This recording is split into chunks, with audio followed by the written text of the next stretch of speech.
काम करो ऐसा कि कुछ पहचान बन जाए, चलो राह ऐसा कि निशान बन जाए, अरे जिंदगी तो हर कोई काट लेता है, जियो ऐसा कि मिसाल बन जाए, जियो ऐसा कि मिसाल बन जाए। जय हिंद मेरे प्यारे साथियों। आज के इस लेक्चर में अति लघु उत्तरी क्वेश्चन को लेकर आए हैं। तो आपने सही सुना है, अति लघु उत्तरी क्वेश्चन को पढ़ेंगे सेट 1 से लेकर सेट 8 तक। 2022 में जितने भी अति लघु उत्तरी क्वेश्चन है सेट 1 से लेकर सेट 8 तक टोटल के टोटल पढ़ेंगे। आपका 16 फरवरी से आपका क्या है, पेपर है। 16 फरवरी से पेपर है, इसलिए वीडियो का जो लेंथ होगा वह बड़ा बनेगा। तो आप लोग प्यारे प्यारे अपनी आंखों से ध्यान से देखते रहिएगा। जहां नहीं समझ आएगा जरूर कमेंट कीजिएगा, हम आपके लिए हाजिर रहेंगे। ठीक है, तुरंत उसको व्हाट्सएप ग्रुप नीचे दे देंगे, उसमें ज्वाइन हो जाइएगा। हम उसको तुरंत अगले दिन बताएंगे। यदि आपको नहीं समझ में आया रहेगा कमेंट जरूर कीजिएगा, जहां नहीं समझ में आए वहां पर जरूर कमेंट कीजिएगा। ठीक है, चलते हैं हम आपके क्वेश्चन को लेते हैं। आपका ज्यादा अनमोल समय को नहीं लेंगे। ठीक है, तो सेट 2022 के प्रथम सेट में क्या क्या क्वेश्चन है अति लघु उत्तरी यानी कि खंड 2 को आप देखेंगे। खंड 2 में क्या दिया है, क क्वेश्चन। हम शुरू से ही बोल दे रहे हैं, आज हम लोग सेट 1 से लेकर सेट 8 तक पढ़ेंगे। ठीक है, तो चलते हैं हम अपने क्वेश्चन पे। आपका क्वेश्चन स्क्रीन पर दिख रहा होगा। दिया है यदि द्विघात समीकरण x स्क्वायर -2 kx -6 इक्वल में 0 का एक मूल 3 है। एक मूल 3 है यानी कि x बराबर 3 दे दिया है। x बराबर 3 दे दिया है, तो k का मान ज्ञात कीजिए। तो k का मान ज्ञात कीजिए। x बराबर 3 स्क्वायर से आप लोग क्या समझ रहे हैं, निखिल ध्यान से। यह स्क्वायर से आप लोग क्या समझ रहे हैं कि x का कितने मान होंगे, 2 मान होंगे। यदि 4 घात रहता तो कितने मान होते, 4 मान। तो इसके 4 मान होंगे। तो कह रहा है कि k का मान ज्ञात कीजिए। ठीक है ना, k बराबर में क्वेश्चन मार्क कर। समझाने में समय लगेगा चलेगा, लेकिन आपको समझ में आना चाहिए। ठीक है ना, तो x जहां पर है x बराबर 3 है, एक मूल दे दिया है, तो जहां जहां x है वहां वहां 3 लिख देते हैं। ठीक है ना, आगे चले।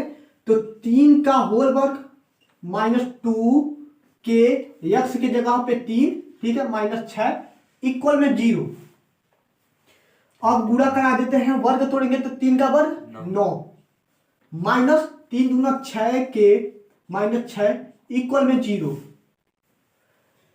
अब हम लोग क्या करते हैं, इन दोनों को जोड़ घटा लेते हैं। ठीक है, तो जोड़े घटाएंगे तो कितना होगा, 3 -3 +3। 9 में से -6 जाएगा तो कितना होगा, +3 -6 के इक्वल में 0। यहाँ -6 के को उधर कर देते हैं, प्लस हो जाएगा। तो 3 इक्वल में 6 के का मान ज्ञात करना है। तो यह हमारा गुणा में है तो नीचे आएगा तो भाग हो जाएगा। यहाँ गुणा में है तो इधर आएगा तो भाग होगा। प्लस माइनस में चेंज होता है, माइनस प्लस में चेंज होता है। ठीक है, गुणा भाग में चेंज होता है, भाग गुणा में चेंज होता है। तो यहाँ गुणा है इधर आएगा तो भाग हो जाएगा। तो हो जाएगा 3/6 इक्वल में k। अब जब काटेंगे तो हमारा कितना मान आ जाएगा, 1/2। तो k का मान कितना होगा, k का मान कितना, 1/2। अगला क्वेश्चन क्या है, यहाँ क नंबर था, ख नंबर क्वेश्चन क्या है, स्क्रीन पर दिख रहा होगा। 2 10 30 अंश। ठीक है, बाई में 1 + 10 स्क्वायर 30 अंश का मान चाहिए। इसका हमें क्या चाहिए, मान चाहिए, इसका वैल्यू ज्ञात करना है। तो सबसे पहले 30 अंश का निखिल मान बताओगे, 1/√3। तो 2 जहां पर 30 अंश है वहां पर 1/√3, 1/√3 इक्वल में 1 प्लस, यहां पर भी वही काम, यहां पर भी वही काम, लेकिन देख रहे हैं यहाँ पर वर्ग है तो 1/√3 लिख कर पूरे का होल वर्ग। ठीक है, पूरे का होल वर्ग। जब वर्ग तोड़ेंगे तो यहाँ पे 2/√3 हो गया। ठीक है, 1 प्लस इसका वर्ग तोड़ेंगे तो कितना हो जाएगा, अंडर रूट हट जाएगा तो 1/√3 1/3। अब इसका हर बराबर कर लेते हैं, तो 3 एक कम 3 एक 4 यानी 2/√3 और पूरे के नीचे में आपका क्या हो जाएगा 4/3। इसको और चेंज करेंगे तो 2/√3 गुणे यदि यह भाग में है, देखना ध्यान से, यह क्या है भाग में है, इसको गुणा में चेंज करेंगे तो क्या होगा 3 ऊपर 4 नीचे। भाग में था गुणा में चेंज किए हैं, गुणा लगाए हैं तो 3 वाला पद ऊपर और 4 वाला नीचे हो जाएगा। अब देखते हैं 2 एक कम 2 से 2 एक कम 2 और 2 दूना 4। दो बार में देखिए आप लोग चूंकि ध्यान दीजिएगा, √2 एक 2 इसका गुणा कराएंगे तो 2 होगा, √3 और √3 3 होगा। तो इस 3 को हम लोग क्या लिख सकते हैं √3 लिख सकते हैं आवश्यकता अनुसार। ठीक है, तो √3 को काटने के लिए इस 3 के जगह पे √3 गुणे √3 एक √ से एक √3 हट गया, तो हमारा बचा कितना यहाँ पर देख लेते हैं। तो हमारा बचा कितना √3/2 यही हमारा फाइनली आंसर हो गया। ठीक है, यदि आपके ऑप्शन में यह बोल देता है किसका वैल्यू है, ठीक है ना, यदि यह आपके ऑप्शन में पूछ लेता है किसका वैल्यू है, तो यह आपका साइन 60 अंश का, कास 30 अंश का, ठीक है ना, ध्यान से सुनिएगा, साइन 30 अंश का, कास साइन 60 अंश का हो जाएगा और कास 30 अंश का हो जाएगा। ठीक है ना, यदि मान पूछता है तब, लेकिन वहां तक मत सोचिए, यहां तक आपका आंसर सही है। अगला क्वेश्चन क्या है, दिया क्या है, यदि दो समरूप त्रिभुज का क्षेत्रफल क्रमशः इतना इतना है तो इनकी संगत भुजाओं का अनुपात क्या होगा, इनकी संगत भुजाओं का अनुपात क्या होगा। चले तीसरा नंबर क्वेश्चन क्या है, गै नंबर क्वेश्चन दिया है, यदि दो समरूप त्रिभुज का क्षेत्रफल क्रमशः, तो मान लेते हैं माना पहली समरूप त्रिभुज का क्षेत्रफल, माना पहली समरूप त्रिभुज का क्षेत्रफल A1 इक्वल में कितना दिया है 169।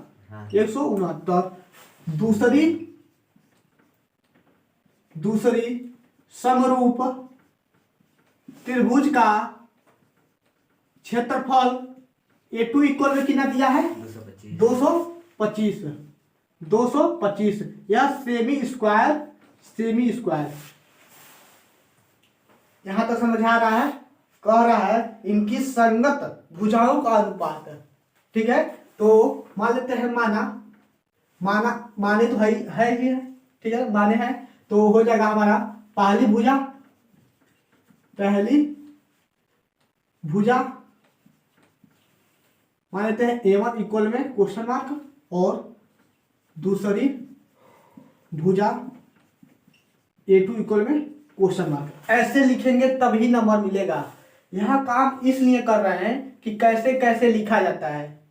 ठीक है निखिल, ऐसे ही कॉपी में लिखना है, यदि ऐसे लिखते हैं तभी नंबर मिलेगा। डायरेक्ट सूत्र का प्रयोग करेंगे तो उससे काम नहीं चलेगा, पहले या लिख लीजिए। अब तो हम सूत्र जानते ही है, तो सूत्र क्या होता है, पहली समरूप त्रिभुज का क्षेत्रफल A1, ठीक है, बाय में दूसरी समरूप त्रिभुज का क्षेत्रफल A2 का जो अनुपात होता है पहली भुजा बाय में दूसरी भुजा का वर्ग। ठीक है, पहली भुजा बाय में दूसरी भुजा का होल वर्ग। राइटिंग समझ में आ रहा है? दूसरी भुजा का होल वर्ग। तो जो यूनिट दिया है, जो मान दिया है उसको लिख लेते हैं। तो समरूप त्रिभुज का पहला क्षेत्रफल कितना दिया है 169। ठीक है, 169। इसका कितना दिया है 225। यह मान पूछ रहा है, मान लेते हैं यह A1 हो गया, A2 का होल वर्ग। देखिए इधर वर्ग है तो इधर आएगा तो अंडर रूट हो जाएगा, ठीक है। इधर वर्ग था, इधर आया है तो अंडर रूट हो गया है। तो 13 का वर्ग होता है 169, इसको 13 गुणे 13 लिख सकते हैं, और इसको क्या लिख सकते हैं 15 गुणे 15। तो यहाँ से एक 13 बाहर निकलेगा और यहाँ से एक 15, तो 13 बटे में 15 A1 अपान में A2। तो जो आपका अनुपात आएगा 13 संबंधित 15 से आएगा, 13 संबंधित 15 का आएगा। यही हमारा फाइनली आंसर हो जाएगा। समझ में आया है?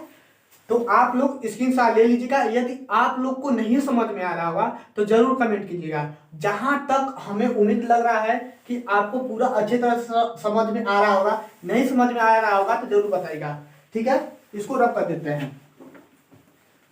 हम यह सोच के चल रहे हैं कि आपको कुछ भी नहीं आता है, हर एक फार्मूला और हर एक कैलकुलेशन जोड़ घटाना सब करा रहे हैं, ठीक है। यदि वीडियो पसंद आ रहा होगा तो अपने दोस्तों के पास जरूर शेयर कीजिएगा, कि ताकि वो लोग भी हमारे चैनल से एमडी फिजिक्स वाले से पढ़ें।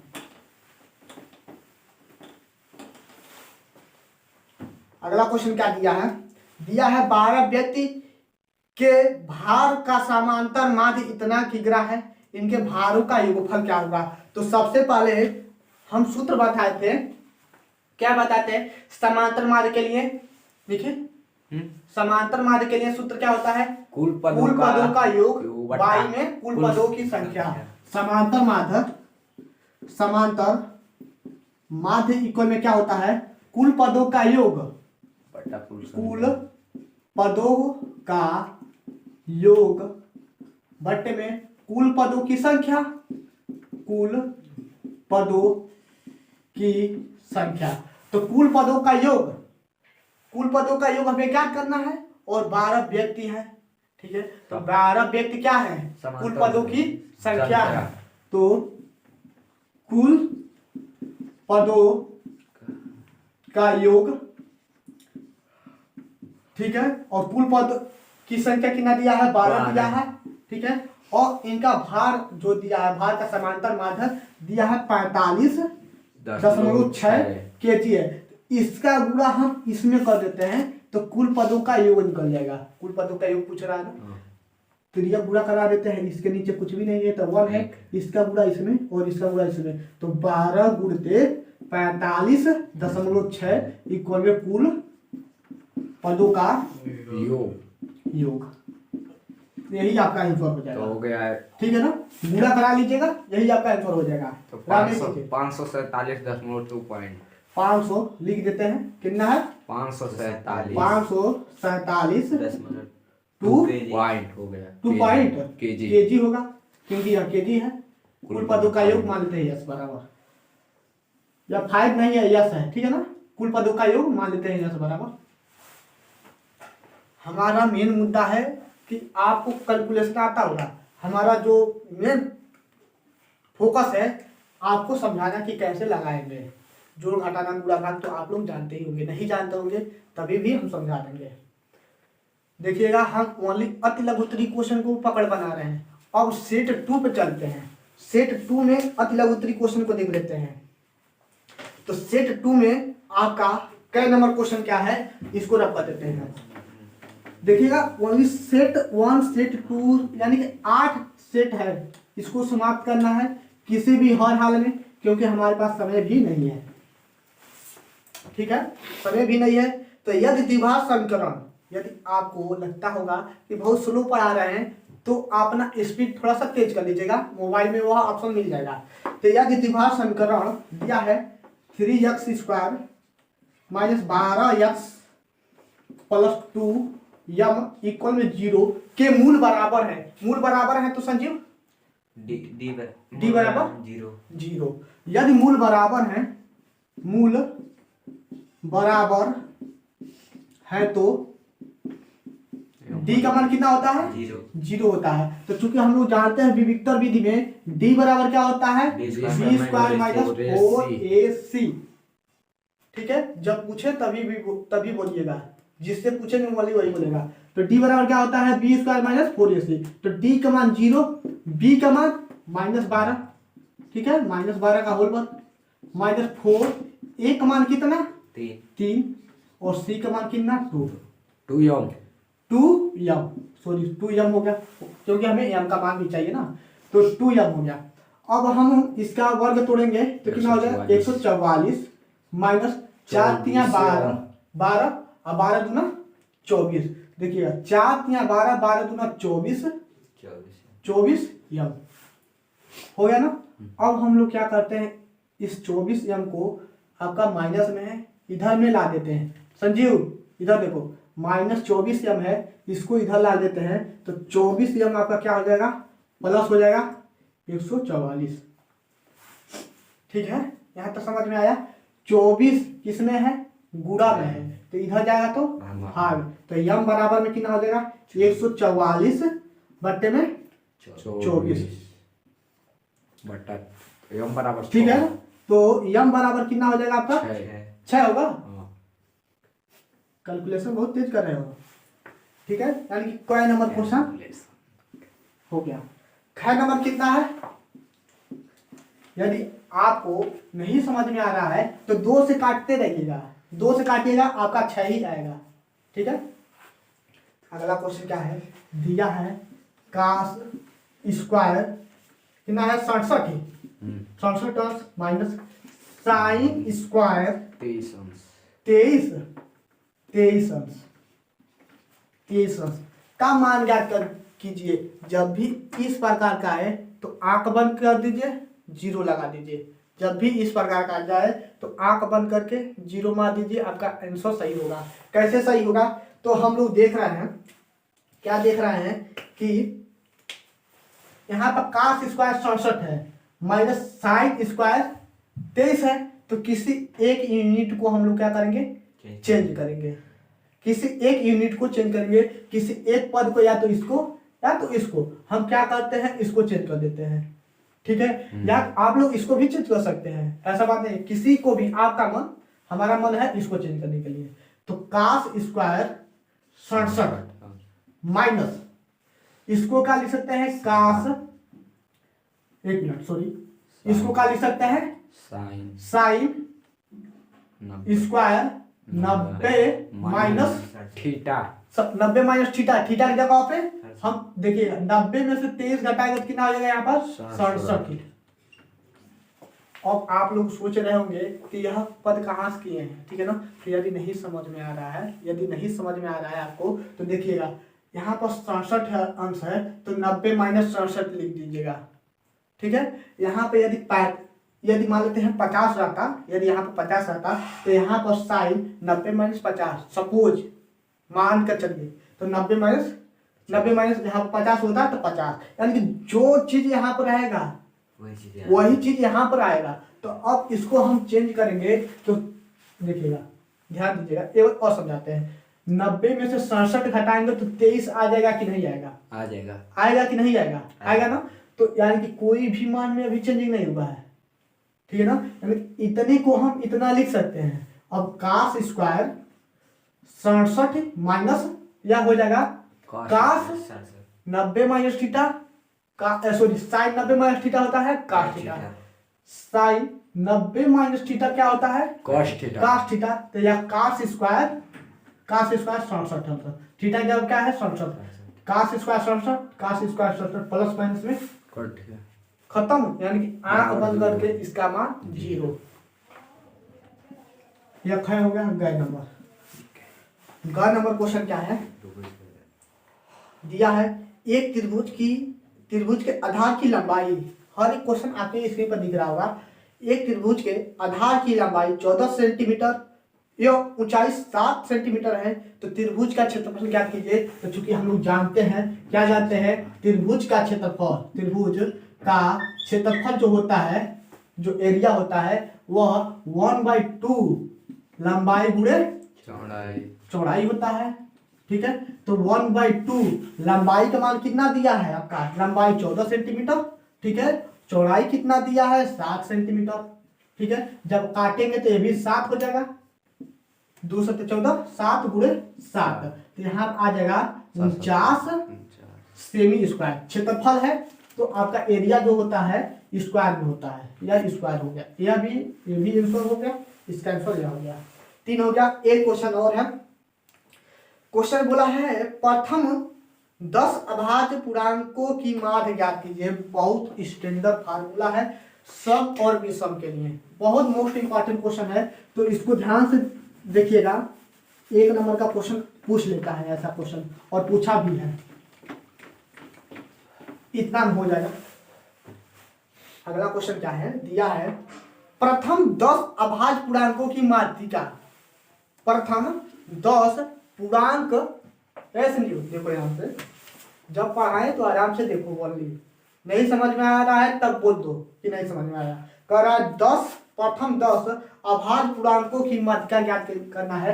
तो प्रथम 10 अभाज्य, अभाज्य संख्या निखिल, अभाज्य संख्या जो स्वयं अपने से ही विभाजित जो स्वयं अपने से ही विभाजित हो, उसे एक को छोड़कर जो ओनली अपने से ही विभाजित होते हैं उसे अभाज्य संख्या कहते हैं। तो अभाज्य संख्या क्या होते हैं, 2 3 2 3 5 5 7 7 11 11 13 13 17 17 19 19 23 और 29 29, और भी हो सकता है 31, ठीक है, और आगे तक जा सकते हैं, लेकिन हमें कहाँ तक जाना है, 10 तक। काउंटिंग करते हैं 1 2 3 4 5 6 7 8 9 10, 31 नहीं रहेगा। 31 क्यों नहीं रहेगा, क्योंकि क्वेश्चन के अकॉर्डिंग बोला है प्रथम 10, ओनली 10 ही अभाज्य संख्या होना चाहिए, तो प्रथम 10 अभाज्य संख्या हो गया। और इसका पूछा है माध्यिका, माध्यिका क्या होगा, माध्यिका इक्वल में क्वेश्चन मार्क। तो सबसे पहले काउंटिंग करो कितने अंक हैं, 10 है, ठीक है। तो क्या है, सम है कि विषम है, 10 सम है कि विषम है, सम है, पकड़ो क्या है, सम है। 10 क्या है, सम है। तो 1 2 3 4 5 6 7 8 9 10, 10 अंक है यानी कि सम है। तो सम के लिए माध्यिका का सूत्र क्या होता है, होता है आपका, चूंकि सम के लिए, सम के लिए माध्यिका, सम के लिए माध्यिका होता है n/2 पद, ठीक है, n/2 पद प्लस n/2 प्लस 1 पद बट्टे में 2। यह आपका माध्यिका होता है जब सम संख्या होता है। समझ में आया कि नहीं आया। n क्या है, आपके संख्या है, n क्या है, संख्या है। n का मान कितना है, 10, संख्या का बताओ 10 है, तो n कितना है, 10 है। तो 10/2, तो 10/2 करेंगे तो कितना हो जाएगा, 5 हो जाएगा। एक स्टेप गायब करते हैं, कितना हो जाएगा, 5, पांचवा पद प्लस यहाँ पर n/2 यानी कि 5, और 5 में तो जोड़ेंगे तो 6, यानी कि 6वां पद बट्टे में 2। और यह ध्यान रहे, यह ध्यान क्या रहे कि इसको बढ़ते क्रम में लिखना चाहिए। तो यह आपका ऑलरेडी बढ़ते क्रम में है। आपका क्वेश्चन दे सकता है 3 4 5 1 2 3, मतलब आरोही सब एक ही में मिक्सचर दे सकता है, और पूछ सकता है कि उसका माध्यिका ज्ञात कीजिए। तो उसके लिए एकदम सजा कर लिखना पड़ेगा कि 1 2 3 4 यानी कि बढ़ते क्रम में, तब जाके ऐसे काम करना पड़ेगा कितने अंक हैं, ठीक है ना। बातों को समझ रहे हो कि नहीं समझ रहे हो। तो 5वां पद, तो इसमें काउंटिंग करो कि 5वां कहाँ है, 5वां कहाँ है, 1 2 3 4 5 यानी कि 11 प्लस 11 के बाद से 13 बट्टे में 2। समझ में आया। तो 11 और 13 को जोड़ेंगे तो कितना हो जाएगा, 24, और 24 का आधा 12, 2 से भाग करेंगे भी तो कितना हो जाएगा, 12। तो माध्यिका कितना निकल गया, 12। समझ में आया, समझ में आया कि नहीं आया। तो एक बार और समझिएगा, इसको इधर हम रख करते हैं। हमारे कहने का मतलब क्या था कि आपको कुछ और दे सकता है, या तो सम के लिए हो गया, हम इसको नहीं पढ़ा रहे हैं, बस इससे समझा रहे हैं कि कैसे कैसे क्वेश्चन आ रहा है। यह माध्यिका हो गया सम के लिए। यदि यही आपका विषम होता, अब कितना अंक है, 29 को मिटा दिया तो कितना है, 9 है। तो 9 क्या है आपका, विषम है। तो विषम के लिए माध्यिका क्या होता है, विषम के लिए माध्यिका का सूत्र क्या होता है? विषम के लिए माध्यिका का सूत्र होता है n/2 + 1वां पद। यदि विषम रहेगा ना तो आंख बंद करोगे तब वो जान जाओगे कि मध्य पद है। माध्यिका यानी माध्यिका मतलब क्या होता है? बीचों बीच में। माध्यिका का मतलब बीचों बीच में। तो 1 2 3 4 5 9 है ना, तो 4 को इधर से 1 2 3 4 छोड़ दिए, 1 2 3 4 छोड़ दिए। समझ में आ रहा है कि नहीं आ रहा है? आ रहा है। 1 2 3 4 छोड़ दिए, उसके बाद 1 2 3 4 छोड़ दिए। माध्यिका का आपका सूत्र सही है कि नहीं सही है? आपका जो सूत्र है वह सही है कि नहीं सही है? हमको गलती लग रहा है। पूरा का होता है क्या? n+1/2 2वां पद होता है शायद। शायद यही होता, भूल गया है, ज्यादा दिन हो गया। तो विषम के लिए जो होता है आपका माध्यिका इतना ही होता है। तो n का मान कितना है? 9 है। सही है, सही है। हाँ सॉरी, क्या है? 11 n के मान 9 n के मान कितना है? गलती करा रहे हो हमसे, हमको ही। 1 2 3 4 5 6 7 8 9। n के मान कितना है? 9 है।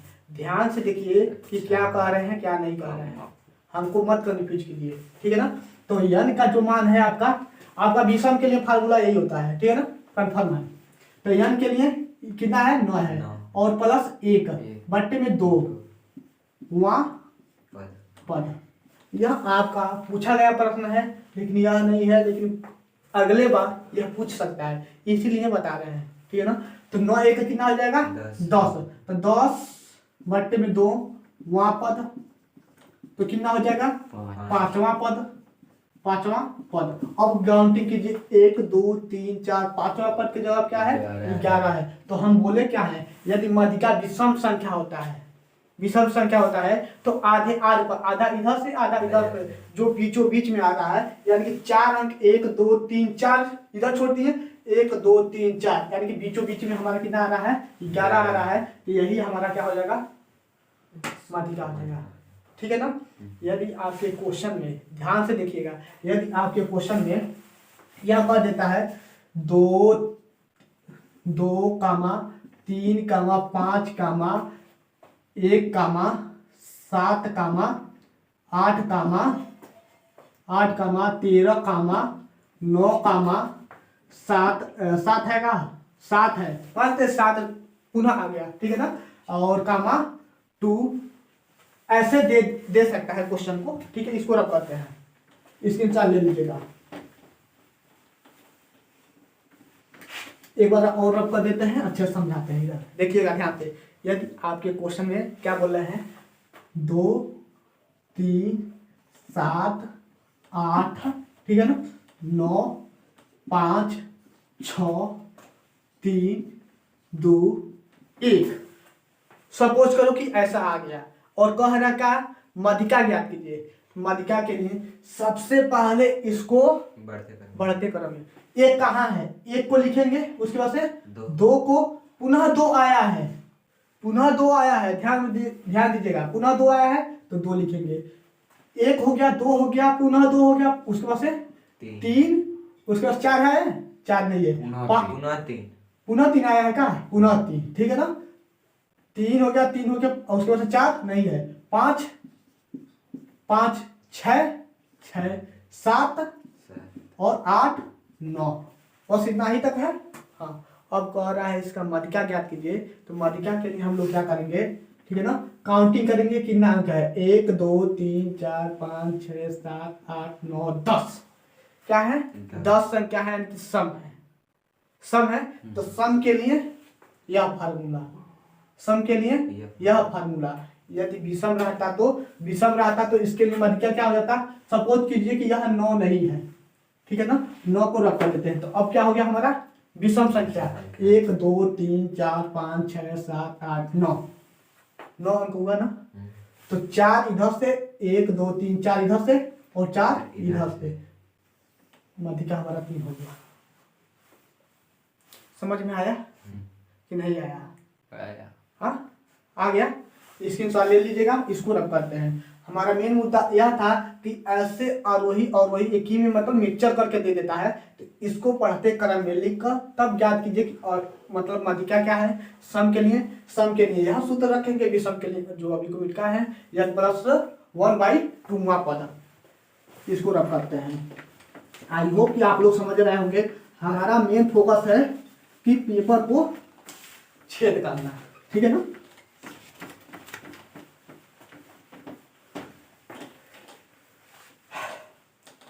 तो सेट 2 आपका समाप्त हो गया, ज्यादा समय ले लिए, समय लगेगा चलेगा लेकिन आपको समझ में आना चाहिए। यह नहीं कि समझ में ना आए तो दिक्कत हो जाएगा। जो आपका समझ आ रहा है, दिया है चित्र इतना इतने के समांतर है और इतना इतने के समांतर है, यानी कि कहने का मतलब यह है कि पहले हम चित्र को बनाते हैं। यह चित्र ऐसे दिया हुआ है, समझो चित्र समझ आ रहा है। त्रिभुज ए बी सी, समझने की क्या बात है, त्रिभुज हो गया ए बी सी, ठीक है ना। कह रहा है कि इसके कोण से यह डाला हुआ है, ठीक है, और पुनः इसके समांतर यह है और ऐसे दिया है।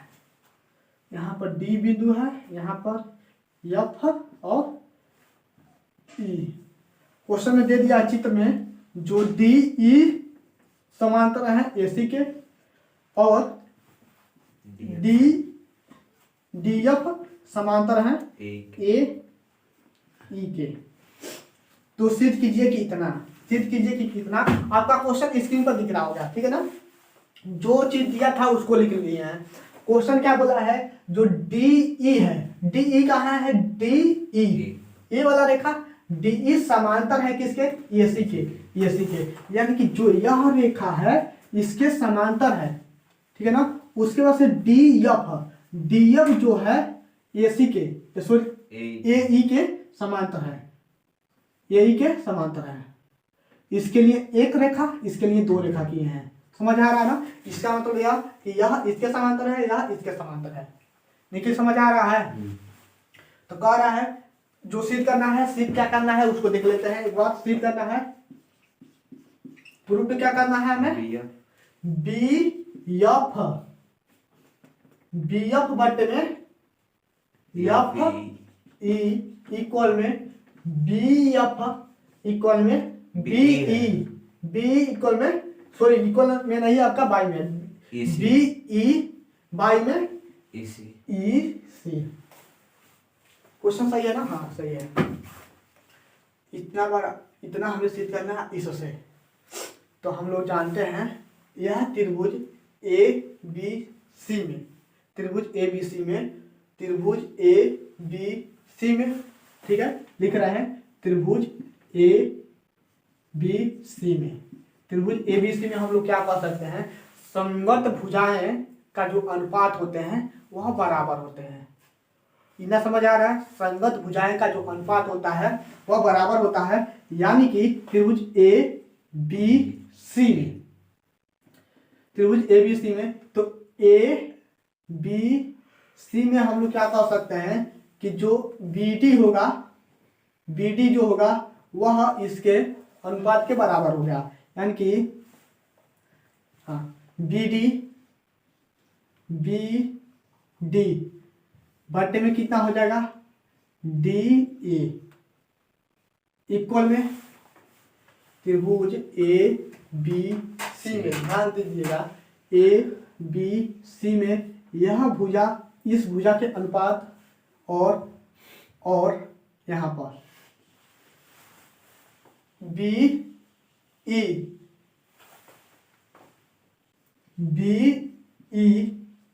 बट्टे में बी ई बट्टे में ई सी, बी ई बट्टे में क्या हो जाएगा ई सी। त्रिभुज ए बी सी के लिए लेके चले हैं तब, ठीक है। समीकरण 1 अभी एक बार और समझा रहे हैं और उसके बाद से त्रिभुज। अब हम लोग त्रिभुज किसको लेके चलते हैं, ए बी ई में, ए बी ई में। तो हम लोग क्या लिख सकते हैं कि बी डी बट्टे क्या हो सकता है? AD AD इक्वल में यह इसके बट्टे में होगा, इक्वल में आपका हो जाएगा BF बट्टे में BE सॉरी BF बट्टे में क्या हो जाएगा? FE एक बार और समझिएगा, यह क्वेश्चन 2 नंबर में पूछना चाहिए लेकिन 1 नंबर में पूछा है। हम त्रिभुज ABC में चले हैं, ABC में, ठीक है ना। तो ABC में हम लोग देखते हैं संगत भुजाएं का जो अनुपात होंगे वह आपस में बराबर होंगे, यानी कि इतने के बट्टे यानी कि BD बट्टे में DA, ठीक है, BE बट्टे में EC। पहला इक्वेशन लिखा है, पुनः त्रिभुज ABE में इतने के बट्टे इतने, इतना बट्टे में इतना बट्टे में इतना हो गया, यानी कि BD बट्टे में DA इक्वल में BF बट्टे में FE। समीकरण 2 इन्हें समझ में आया? 2 बार समझा चुके हैं। समीकरण 1 और 2 को ध्यान से प्यारे प्यारे आंखों से जरूर देखिएगा। क्या कह रहा है कि एक पक्ष बराबर है कि नहीं बराबर है? बराबर। यह पक्ष इस पक्ष के बराबर है कि नहीं बराबर है? बराबर। जो चीज यह वही चीज यह भी है। समीकरण 1 और 2 की तुलना से, समीकरण 1 व 2 की तुलना से जब समीकरण 1 और 2 की तुलना करेंगे तो यहाँ पर BE बट्टे में EC इक्वल में हो जाएगा BF बट्टे में FE। यही सिद्ध करना है क्या? यही सिद्ध करना है। देखिए जब यह दोनों के जब तुलना करेंगे तो इसको नहीं लिखेंगे, दाया पक्ष के बराबर लिख देंगे, बाया पक्ष के बराबर में है, यानी कि यह दोनों बराबर हैं, यानी कि तुलना कर रहे हैं तो इसको और इसको लिख दिए हैं। समझ में आ गया? रब कर दे। अगला क्वेश्चन क्या है देखिएगा। जो त्रिभुज का क्वेश्चन है उसको बताने में समय लगेगा, ठीक है, और समझने में भी आपको समय लगेगा। अगला क्वेश्चन आसान क्वेश्चन है तो उसको बता देते हैं। क्या ज्यादा समय ले लिया? देखिएगा जहां भी बोरिंग महसूस होगा, जहां भी बोर लगेगा तो आप लोग ध्यान से देखते रहिएगा। यदि ध्यान लगाकर देखते हैं तो नहीं आपको बोरिंग महसूस होगा। दिया क्या कितना है? साइन, क्वेश्चन दिया है sine A minus B equal में 1/2, ठीक है, cos A plus B equal में 1/2। तो A और B का मान ज्ञात कीजिए। A और B का मान ज्ञात कीजिए। तो A और B का मान कैसे ज्ञात करेंगे बताएं हम? ध्यान से देखिएगा, समझ में आ जाएगा। बहुत आसान क्वेश्चन है, इसीलिए 1 ही नंबर में दिया भी है। कैसे लगेगा? इधर साइन है, ठीक है, देखिए ध्यान से देखना है। इधर साइन है तो साइन के पद में सोचिए, ठीक है। इधर कास है तो कास के पद में सोचिए कि 1/2 किसका मान होता है, और साइन के पद में सोचिए कि 1/2 किसका मान होता है, टीसंस का, ठीक है। इधर साइन है तो इधर भी साइन के पद में सोच रहे हैं, कहीं और से नहीं सोच रहे हैं। साइन है तो साइन के पद में, कास है तो कास के पद में। तो इधर sine A minus B equal में साइन 30 अंश, ठीक है। इधर भी आपका हो जाएगा cos A plus B equal में कास 60 अंश। कहीं दिक्कत? अब इधर भी साइन, इधर भी साइन, साइन साइन हट जाएगा, यानी कि हमारा बचा कितना? A माइनस B इक्वल में 30 अंश और A प्लस B इक्वल में 60 अंश। समीकरण 1 और 2 को जोड़ने, समीकरण 1 और 2 को जोड़ेंगे यानी कि A माइनस B इक्वल में 30 अंश, A प्लस B इक्वल में 60 अंश।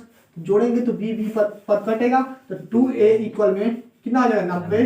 तो A बराबर में 45। अब यह मत कहिएगा कि यह कैलकुलेशन क्या है, इतना तेज करा रहे हैं, इतना तो पता ही होगा। और A का मान समीकरण 1 में रखने पे, तो जब A बराबर 45, समीकरण एक में, ठीक है। जब एक में रखेंगे तो a माइनस बी इक्वल में 30, ठीक है। तो एक जगह पर कितना 45 माइनस बी इक्वल में 30 दिया हुआ। तो पहले लेकर तो यह हो जाएगा, हम इस 45 को क्या करेंगे इधर कर देंगे, तो माइनस बी इक्वल हो जाएगा 30 माइनस 45, माइनस 45 में से 30 को घटाएंगे -15, तो माइनस 15, तो b बराबर हो जाएगा माइनस 15, तो माइनस माइनस हटेगा तो b बराबर 15। यह समझ में आया कि नहीं आया? आई होप कि आप लोग समझे होंगे। हमारा मेन फोकस कहाँ था, इस लाइन में, इस वाले स्टेप को समझे हैं कि नहीं समझे हैं। इधर साइन है तो साइन के पद में, कास है तो कास के पद में सोचे हैं, और उसके बाद से दो समीकरण बना है। इधर साइन है, साइन हट जाएगा, तो दोनों समीकरणों को हल करेंगे तो ए और बी का मान हमें पता हो गया। अगला क्वेश्चन क्या है, इसको रख करते हैं। यदि नहीं समझ में आएगा तो जरूर बोलिएगा।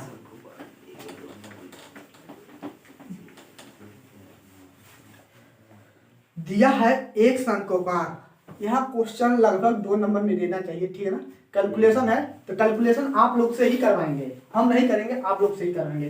दिया है एक शंक्वाकार पलटी, तो सबसे पहले चित्र हमारे आंखों में बन जाना चाहिए, इमेज की एक बल्टी है, ठीक है।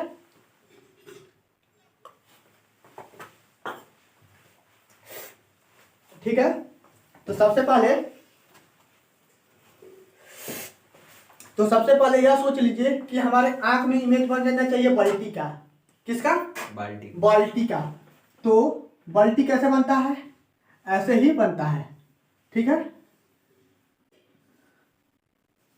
बाल्टी ऐसे नहीं बनता है ना, सपोज कर लीजिए कि ऐसे बनता है। तो शंकु किस तरह बनता है? शंकु हमारा इस टाइप में होता है, ठीक है ना। तो आप लोग छिन्नक पढ़े हैं कि नहीं पढ़े हैं? नहीं पढ़े हैं, हमको पता है कि आप लोग नहीं पढ़े होंगे। नहीं आप लोग को कोई पढ़ाया होगा जो बहुत मतलब अच्छे टीचर होंगे, वही लोग पढ़ाते हैं, खाली पढ़ाते नहीं हैं लोग। तो यह हमारा क्या है? शंकु है, और शंकु से हम लोग छिन्नक को प्राप्त करते हैं। शंकु से छिन्नक को प्राप्त करते हैं। यदि हम यहां से काट देते हैं तब बताइए, शंकु से हमारा छिन्नक मिलता है, ठीक है। शंकु से छिन्नक मिलता है। क्या किए हैं? काटे हैं। तो यहाँ बाल्टी के आकार में हुआ है कि नहीं हुआ है? नीचे वाला हुआ है ना, इसी को ही कहते हैं छिन्नक। समझ में आ गया?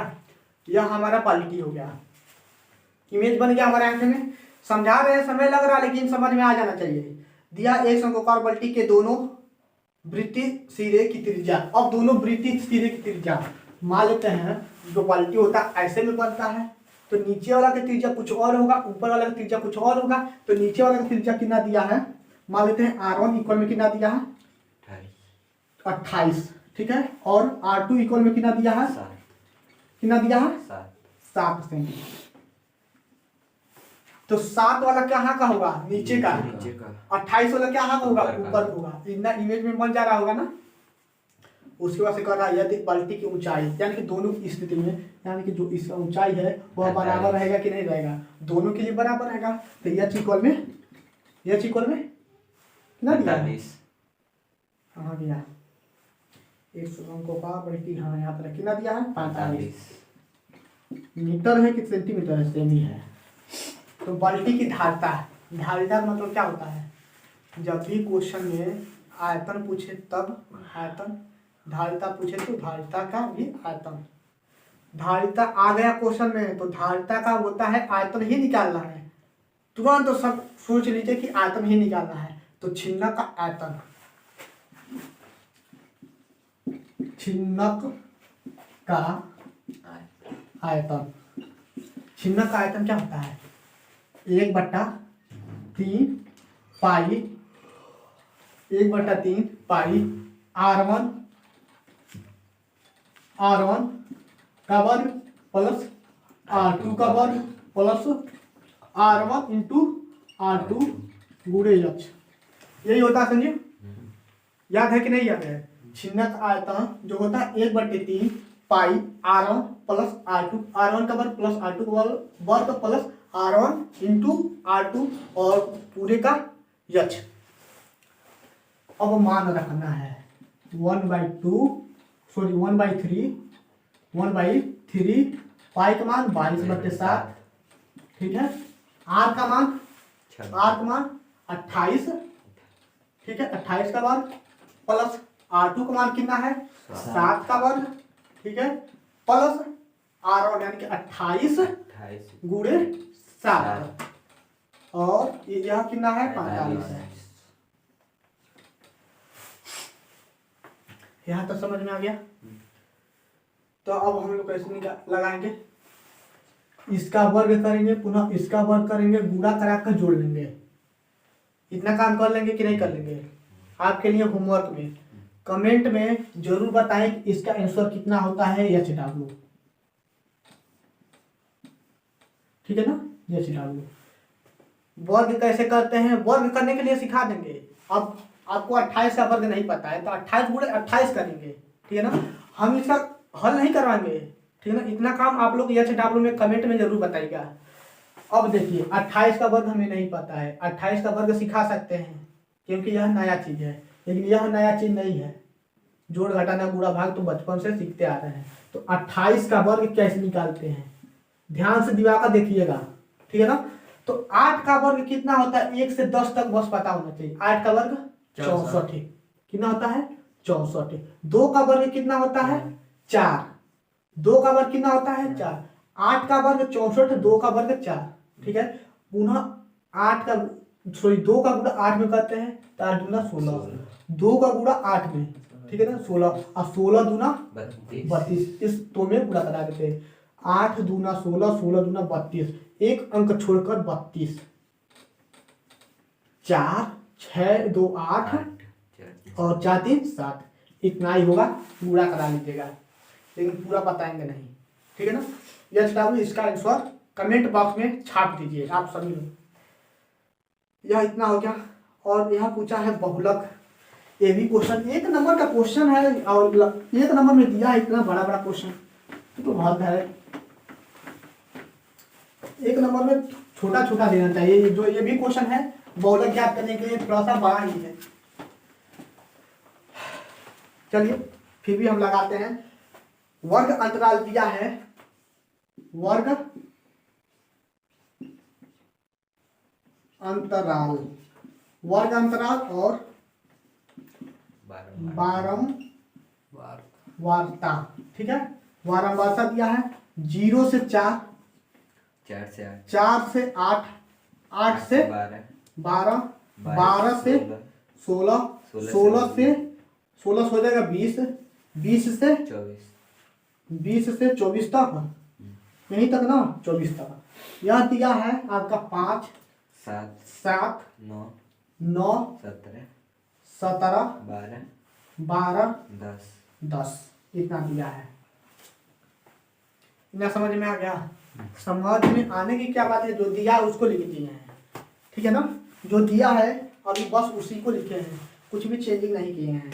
अब हमें निकालना है बहुलक, बहुलक ज्ञात करने के लिए, ठीक है ना। बहुलक ज्ञात करने के लिए हम लोग क्या देखते हैं कि सबसे अधिक बारंबारता किसमें है, सबसे अधिक बारंबारता किसमें है। दिवाकर बता सकते हो सबसे अधिक बारंबारता, यानी इसमें इस बारंबारता में सबसे ज्यादा कौन सा है 17, क्या है 17।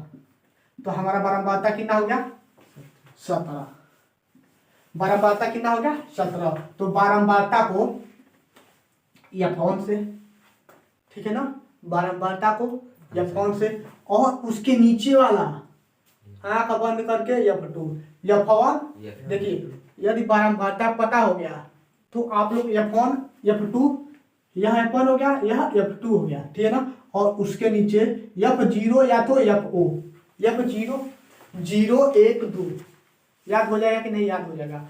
बारंबारता बस देख लेते हैं किसका अधिक है तो उसको F1 से लिख देते हैं, जिसका अधिक बारंबारता रहेगा उसको F1 से लिखे। ध्यान से समझना, यह 5 नंबर में पूछेगा, यहाँ पर 1 नंबर में पूछा है ना, तो यहाँ 5 नंबर में भी पूछेगा, ऐसा बात नहीं है, 4 नंबर में भी पूछ सकता है। यहाँ पर F1 हो गया, ठीक है ना।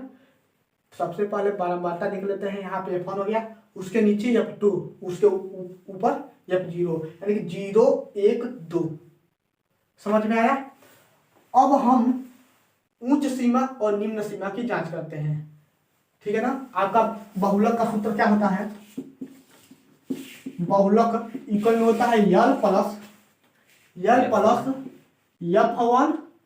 माइनस F0 बटे में 2F1 minus F2 minus F0। ठीक है, गुणते क्या होता है आपका? यच। यह आपका स्टैंडर्ड फार्मूला है। ठीक है ना? यह आपका स्टैंडर्ड फार्मूला है। यह फार्मूला आपको याद होना चाहिए। तो इसमें आप लोग सोचेंगे यल क्या है, पूरा चीज लिखवा देना है। यल क्या है? ठीक है, यल क्या है और यच क्या है, इसमें दिक्कत होगा। ठीक है ना? यल क्या है, यच क्या है, और यह तीनों नहीं जानते हैं। F1 जान जाते हैं, F0 और F2 नहीं जानते हैं, तभी आपका काम चल जाएगा। नहीं जानते हैं तभी भी। F1 जानते हैं बहुलक की सबसे अधिक बारंबारता है। F1 क्या है? सबसे अधिक बारंबारता है। F1 क्या है? सबसे अधिक बारंबारता है। और यल क्या है? यल आपका निम्न सीमा, बहुलक का निम्न सीमा, जो सबसे अधिक है उसका निम्न सीमा। तो निम्न सीमा आपका यह जो होता है देखिएगा, निम्न सीमा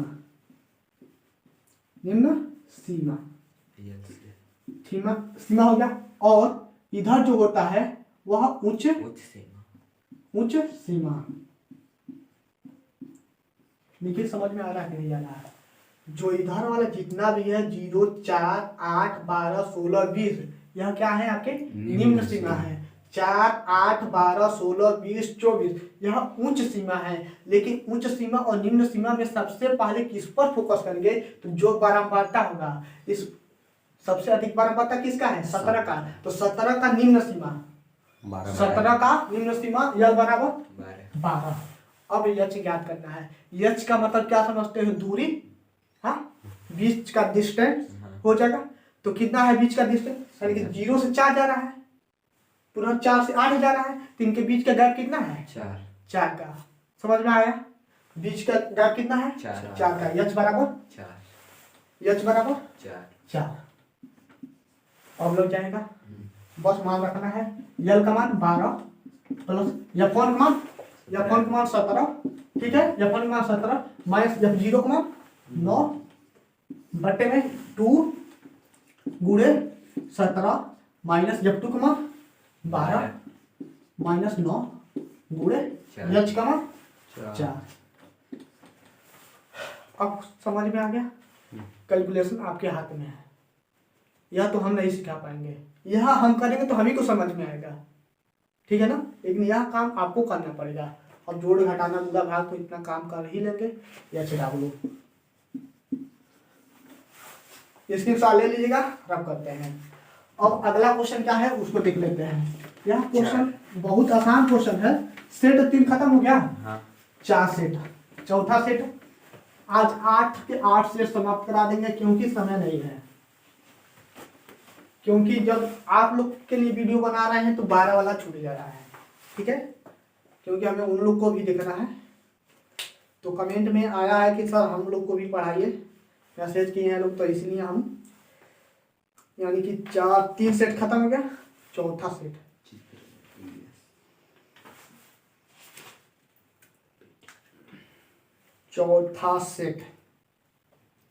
चौथा सेट क्या कर रहा है?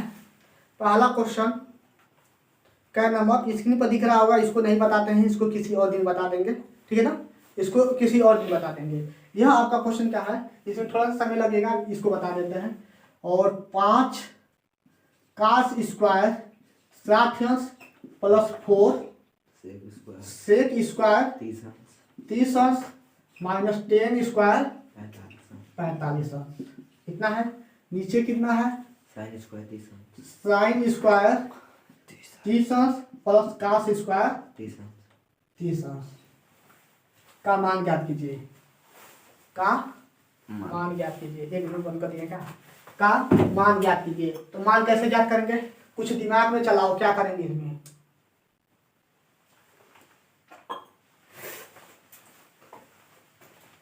दिमाग में चलाओ। सबसे पहले हमारे दिमाग में यह चल रहा है कि नीचे वाले पद को ध्यान से देखो। साइन स्क्वायर 30 अंश प्लस कास स्क्वायर 30 अंश, समझ आ रहा है? साइन स्क्वायर 30 अंश प्लस कास स्क्वायर 30 अंश। थीटा वन क्या है हमारा? नीचे वाले पद में खाली थीटा वन क्या है हमारा? 30 अंश है। दोनों में बराबर है। तो चूंकि हम लोग जानते क्या है, sine square theta plus cos square theta बराबर कितना होता है? 1 होता है।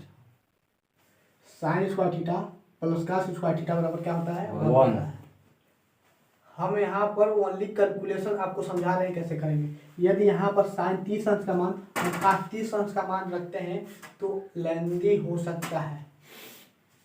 जो एग्जामिनर दिया है यह सवाल, वह दिमाग को बस चेक करने के लिए दिया है, ठीक है। तो यहाँ पर साइन स्क्वायर 30 अंश प्लस कास स्क्वायर 30 अंश, कास स्क्वायर 30 अंश रहेगा तो उसका भी मान हमारा 1 हो जाएगा। हुआ कि नहीं हुआ? यदि थीटा बराबर है तो उसका भी मान आपका 1 होगा। यदि यहाँ पर 45 होते हैं, यहाँ पर भी 45, तो उसका भी मान हमारा 1 ही होता है। न समझ में आ गया? आगे चलते हैं।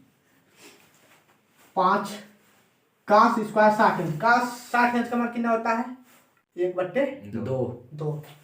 1/2 का होल वर्ग, वर्ग है तो वर्ग प्लस 4 सेक 30 अंश, यानी कि काश 30 अंश का मान बता दो। काश 30 अंश का मान होता है अंडर रूट में 3/2, ठीक है ना। काश 30 अंश का मान होता है अंडर रूट में 3/2, तो सेक का उल्टा हो जाएगा। काश का उल्टा सेक होता है, तो सेक का हो जाएगा 2/√3, 2/√3 का होल वर्ग माइनस 45 का मान होता है 1 का होल वर्ग। नीचे कितना हो गया हमारा? 1। ठीक है, लिखे या ना लिखे? लिखे या ना लिखे, मान में कोई अंतर नहीं पड़ेगा। 5 1/4 प्लस 4, इसका हो जाएगा 4/3 माइनस 1,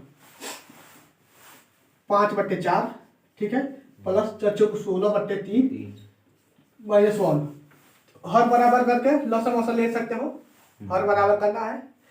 कर देखा 4 3 12 होगा, ठीक है, और 12 होगा 5 4 3 12, तो 5 3 15 प्लस 4 4 16, 16 गुणे 4, 16 गुणे 4 माइनस 1। हर बराबर करने आता है। क्या किए? 4 से भाग लगाए हैं 12 में, 3 बार में गया है, 3 5 15, 3 से भाग लगाए हैं तो 12 में, तो कितना बार में 4 गया है, तो 16 गुणे 4 और माइनस 1 गुणे, यहाँ कुछ भी नहीं है तो 1 है, यहाँ कुछ भी नहीं है तो 1 है, तो 1 भागे 12 करेंगे तो 12 बार में जाएगा, तो 12। समझ में आया? तो 12 प्लस 16 चौको 64 माइनस 12 बट्टे में 12। हर बराबर हुआ है तो 12। तो अब जोड़ लो, 15 और 64 को जोड़ेंगे तो 5 4 9 और 6 1 7 माइनस 12। अब घटा लेते हैं, तो 9 में से 2 जाएगा तो 7 और 7 में से 1 जाएगा तो 6 बटे में 12। नहीं दिया है आंसर, नहीं दिया हुआ, ठीक है ना। देख लो एक बार, मिला लो, दिया है कितना दिया है, इतना ही दिया ना। कैलकुलेशन मतलब सही होना चाहिए। यदि कैलकुलेशन जोड़ घटा में बुरा भाग करते हैं, यदि वह सही है तो आंसर सही आएगा। 1 नंबर का क्वेश्चन देख सकते हो, बस बुरा करा रहा है, जोड़ करा रहा है। अगला क्वेश्चन क्या है, कहा गया? दिया है यदि 2 घनों को, बहुत ध्यान से देखिएगा, बहुत मतलब मस्त क्वेश्चन है। क्या बोला है? 2 घनों जिनमें से प्रत्येक का आयतन इतना है, किनारे आपस में मिले हुए हैं, किनारे आपस में मिले हुए हैं, इसमें प्रत्येक घनाभ का पृष्ठीय क्षेत्रफल, घनाभ का पृष्ठीय क्षेत्रफल चाहिए। तो घनाभ के पृष्ठीय क्षेत्रफल के लिए हम सबसे पहले जो क्वेश्चन दिया है, 2 घन दिया है तो 2 घन बनाते हैं, लेकिन चपका देते हैं, सटे हुए कहा है ना, किनारे आपस में मिले हुए हैं, तो 2 घन बनाते हैं। घन बनाने नहीं आता है तो ऐसे वर्ग बना लीजिए, ठीक है, वर्ग बन गया, ठीक है। उसके बाद से ऐसे पुनः नीचे वर्ग बना लीजिए, ऐसे इसको मिला दीजिए, ऐसे इसको मिला दीजिए, ऐसे इसको मिला दीजिए और इसको मिला दीजिए, एक घन बन गया। और दूसरा घन जो है आपका इसी में चपका हुआ है, इसी में आपका चपका हुआ है, यानी ऊपर वाला जो है वह चपका हुआ है। मान लेते हैं ऐसे घन बना हुआ है, ठीक है ना, ऐसे घन जो बना है ये भी आपका चपका हुआ है। अच्छा बन नहीं पा रहा है, लेकिन आप लोग अच्छे से समझ लीजिएगा। यह जो दो घन है यह आपस में चिपके हुए हैं। क्या है? चिपके हुए। यह जो मतलब लाइन है इसमें चिपका हुआ है, इस यह बीच में गैप नहीं है, ठीक है ना, बीच में गैप नहीं है। जो यह लाइन बनाएंगे बीच में गैप नहीं है। मान लेते हैं ऐसे आ गया, चपक गया, ठीक है ना, ऐसे चपक गया, सपोज करते हैं। थोड़ा सा खराब बना है, देखने में थोड़ा सा मतलब भद्दा लग रहा होगा, ठीक है ना, थोड़ा सा देखने में भद्दा लग रहा होगा, लेकिन आप लोग को बस समझाने के लिए एक बार और चित्र बनाते हैं। ऐसे चित्र बन गया, छोटा बनाते हैं,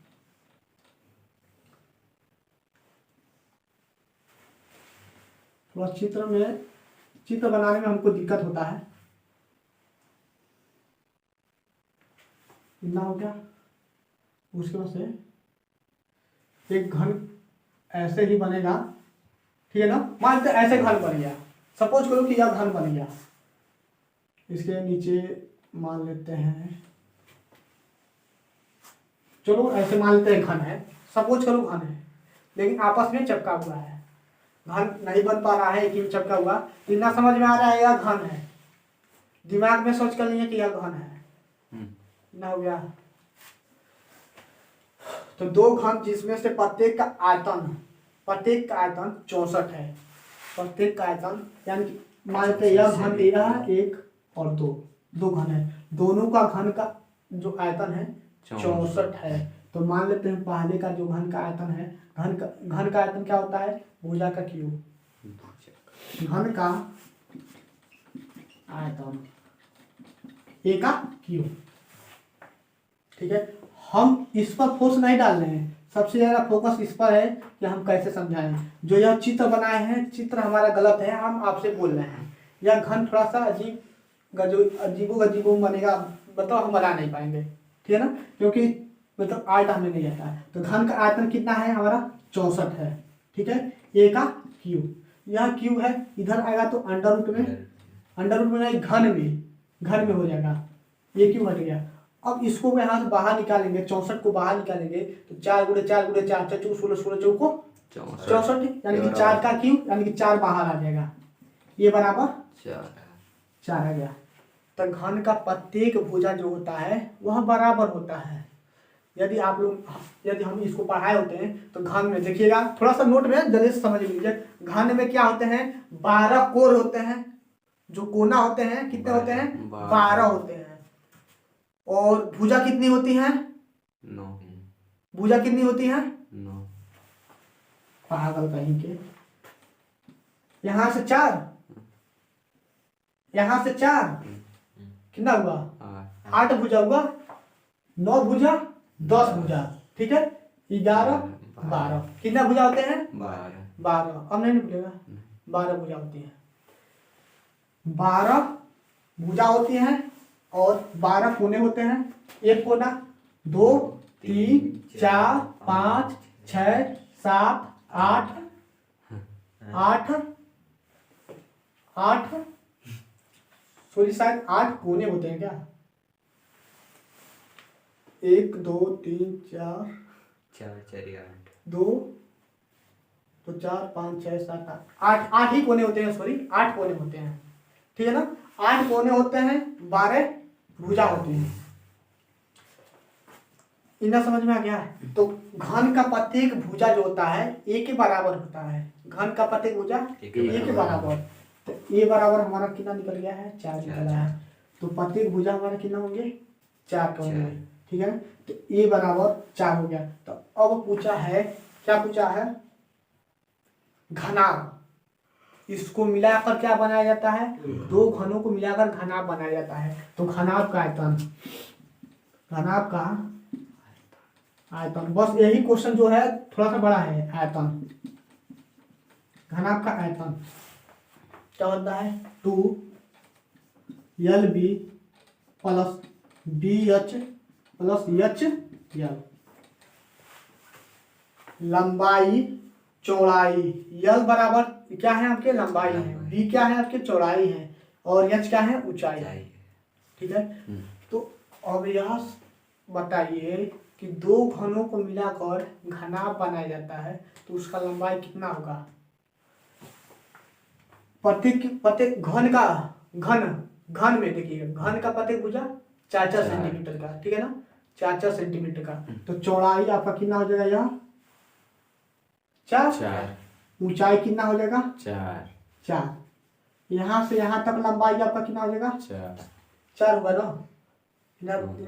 यह पाठन के लिए है, सबके लिए आपका लंबाई, सॉरी लंबाई नहीं, चौड़ाई और ऊंचाई समान रहेंगे, लेकिन लंबाई में क्या होगा, परिवर्तन होगा। लंबाई में क्यों परिवर्तन हो रहा है कि दोनों घनों को सटाकर बनाए हुए हैं। बस समझाने का हमारा मेन मुद्दा यही था, दोनों घनों को सटाकर बनाए हैं, तो आपका लंबाई अब बताइए बढ़ेगा कि नहीं बढ़ेगा, इसका 4 और इसका 4, 8 कितना हुआ, 8 हुआ। यानी कि L बराबर में 8, H बराबर में 4, B बराबर में 4 सेंटीमीटर, सेंटीमीटर, सेंटीमीटर। समझो, देखना ध्यान से, लंबाई 4 हुआ है, समझ में आया है कि नहीं आया है। क्यों 4 हुआ है कि दोनों घनों को सटाए हैं, ठीक है, दोनों घनों को सटाए हैं, तो घनाभ का आयतन पूछ रहा है। घनाभ का आयतन की क्या पूछ रहा है, सॉरी क्षेत्रफल पूछ रहा है। घनाभ का क्षेत्रफल का सूत्र होता है, यहाँ आयतन लिखे हैं, क्षेत्रफल। आयतन का सूत्र क्या होता है, लंबाई गुणे चौड़ाई गुणे ऊंचाई। घनाभ का आयतन का सूत्र होता है लंबाई गुणे चौड़ाई गुणे ऊंचाई। सॉरी मिस्टेक हो गया है, घनाभ का क्षेत्रफल 2, सूत्र सही लिखे थे लेकिन आयतन नहीं लिए थे। कितना हो गया, अब बस मान रखना है, कैलकुलेशन करना हो जाएगा। 2, एक मिनट रख देते हैं, 2L का मान कितना, 8 गुणे B का मान 4 प्लस 4 गुणे 4, ठीक है, प्लस 4 गुणे 8। अब मान रख दिए हैं, बस गुणा करना है और उसके बाद से जोड़ना है। अगला क्वेश्चन क्या है, ओनली यही एक क्वेश्चन है जो सबसे बड़ा है, उसके बाद से सेट और बाकी जो सेट है बहुत जल्दी समाप्त हो जाएगा। 5 सेट है, क्योंकि हम भी देखे हैं 4 सेट तक थोड़ा सा कठिन क्वेश्चन दिया है, उसके बाद से सही क्वेश्चन दिया है। समझ में आ रहा है कि नहीं आ रहा है, ठीक है, आपको समझ में आ रहा है कि नहीं आ रहा है। यदि हमसे बोल दीजिएगा, ठीक है ना, यदि नहीं समझ में आएगा तो तुरंत बोल दीजिएगा, हम तुरंत बताएंगे। आप लोग को भी नहीं समझ में आएगा तो कमेंट जरूर कीजिएगा, और डिस्क्रिप्शन में व्हाट्सएप ग्रुप दे देंगे, वहां से ज्वाइन हो जाइएगा और अच्छे से अपना डाउट क्लियर कर सकते हैं। अगला क्वेश्चन क्या है, इसको नहीं बताएं क्या, थोड़ा सा लेंथी क्वेश्चन है। कितना समय हुआ है, लगभग कितना समय, 1 घंटा 9 1 घंटा का आसपास हो गया है, 1 घंटा 9 मिनट। 1 घंटा 9। चलिए इसको बता देते हैं, ठीक है ना, बता देते हैं। दिया है दैनिक आय, दैनिक आय और कर्मियों की संख्या, ठीक है, यह दिया है 100 से 120, 120 से 140, ठीक है, 140 से 160, 160 से 180, 180 से कहाँ तक दिया है, 180 से 200, यहीं तक दिया है। यह दिया है 12, यह दिया है 14, यह दिया है 8, यह दिया है 6, यह दिया है 10, ठीक है। पूछ रहा है 50 कार्मिकों की दैनिक आय, इसको जोड़ोगे तो 50 आएगा क्या, इन दोनों को इसको जोड़ोगे तो 50 आएगा, ठीक है। समेशन 40 50, समेशन एफ बराबर समेशन एफ इक्वल टू में, ठीक है ना, समेशन एफ इक्वल टू में 50 आएगा, दे दिया एक कारखाने के 50 कार्मिकों की दैनिक आय इतना सारणी में दर्शाए गए हैं, तो इसका क्या निकालना है? माध्य ज्ञात कीजिए, माध्य ज्ञात कीजिए। तो माध्य के लिए जो सूत्र होता है उसको लिख लेते हैं एक बार, ठीक है। माध्य बराबर में होता है कुल पदों के योग बट्टे कुल पदों की संख्या, लेकिन कुल पदों के योग नहीं, यहाँ वर्ग अंतराल दिया है, तो होता है समेशन समेशन का मतलब यानी कि सिग्मा, ठीक है ना। समेशन यफ x1, ठीक है ना, बाई में समेशन f1, यहाँ हमारा फार्मूला है।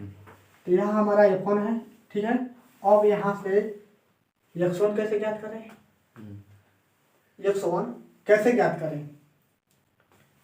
x1 ज्ञात करने के लिए हम लोग क्या करेंगे?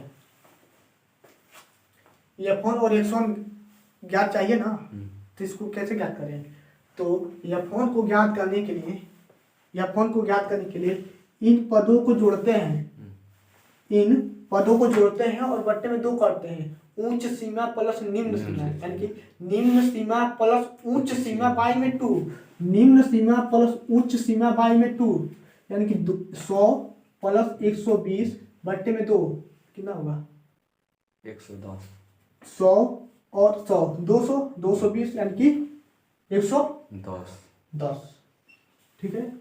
पुनः वही काम यहाँ पर भी जोड़ेंगे तो कितना हो जाएगा? 130। यह 260 होगा, 130 है।